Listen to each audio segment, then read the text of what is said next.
నాన్న ఒక జీవిత సత్యం ఒకటి చెప్తాను, బాగా వినిపించుకోండి. కొంతమంది అంటూ ఉంటారు, ఏదో వింటూ ఉంటాం మనం, కర్మ ఎవరిని విడిచిపెట్టదని. అది మాత్రం వాస్తవం. కర్మ ఎవరిని విడిచిపెట్టదు. ఎప్పుడు ఎక్కడ ఎవరిని ఏ విధంగా చుట్టముట్టాలో అప్పుడు ఆ విధంగా చుట్టముట్టేస్తుంది. దానికి పక్షపాత బుద్ధి అనేది లేదు, తెలిసింది. అయితే దానికి అందరూ తల వంచవలసినదే, అందరూ ఆ కర్మని అనుభవించవలసినదే. ఒక ఘడియ ముందు ఒక ఘడియ వెనక. ఎందుకు చెప్తానంటే, కొంతమంది పైశాచిక స్వభావం ఉన్నటువంటి వాళ్ళు ఏం చేస్తూ ఉంటారంటే, మనల్ని అకారణంగా ఏడిపించి వాళ్ళు నవ్వుతూ ఉంటారు. అందుకే అంటూ ఉంటారు, నువ్వు చేసేటప్పుడు నవ్వుతూ చేస్తావేమో, కానీ నువ్వు అనుభవించేటప్పుడు మాత్రం ఖచ్చితంగా ఏడుస్తావని మాత్రం చెప్తూ ఉంటారు.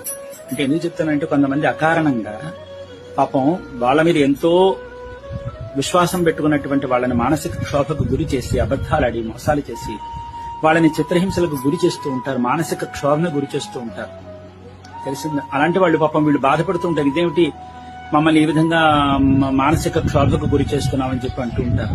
మీరు బాధపడుతూ ఉంటారు. మనం అంటే ఎందుకంటే బాధపడకండి అంటూ ఉంటాం.